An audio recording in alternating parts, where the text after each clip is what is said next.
মশা নেই। Hello viewers, এখানে ব্লিচিং ছড়িয়ে দিয়েছি। এখানে কোনো মশা ফসা কিচ্ছু নেই, দুর্গন্ধ নেই। ওই যে প্রতিবেশী কোনো কমপ্লেনও করেনি। এদিকে আমাদের হসপিটাল, এদিকে হসপিটাল আছে, কোনো কমপ্লেন করছে না।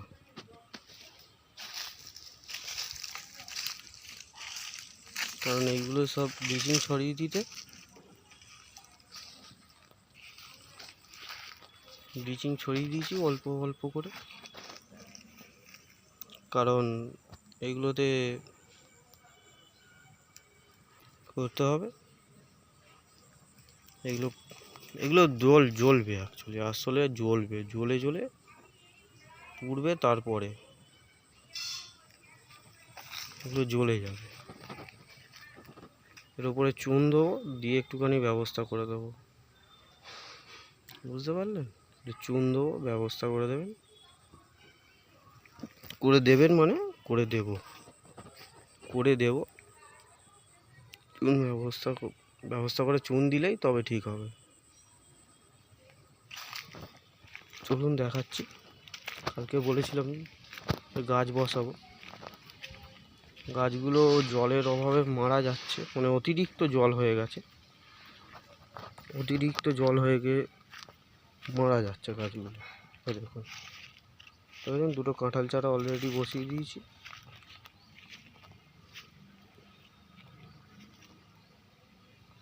এই যে এখানে আখ গাছগুলো আবার নতুন করে ধরবে।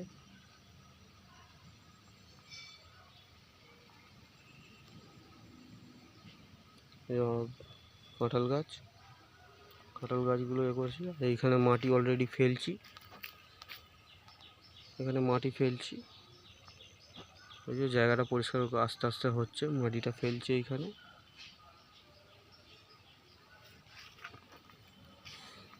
এই যে চারা উঠেছে আমাদের এই গাছের, চারাগুলো সব ধার দিয়ে বসিয়ে দেবো, বাউন্ডারি লাইন দিয়ে বসিয়ে দেবো। দেবদারু গাছের চারা সব বাউন্ডারি লাইন দিয়ে বসিয়ে দেবো।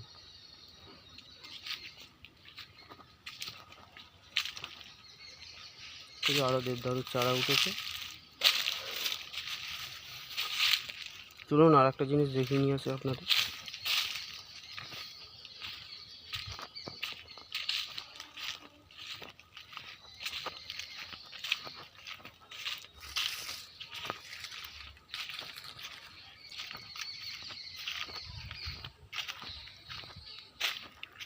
সুপারি গাছগুলো দেখছেন,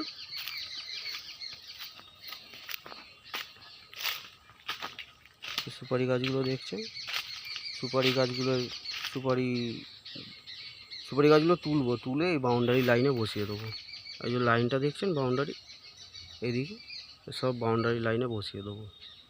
মানে বাউন্ডারি লাইনে বসালে না, তবে আমার জায়গাটা দেখতে সুন্দর লাগবে।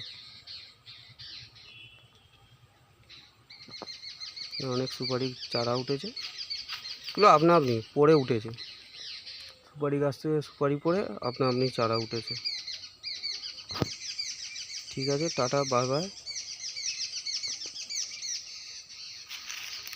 টাটা বাই বাই, দেখা হবে পরের বারে। আপনাদের দেখানো হবে পুকুরটায় আমি কিভাবে পরিষ্কার করি জল ফল ছেঁচে। টাটা।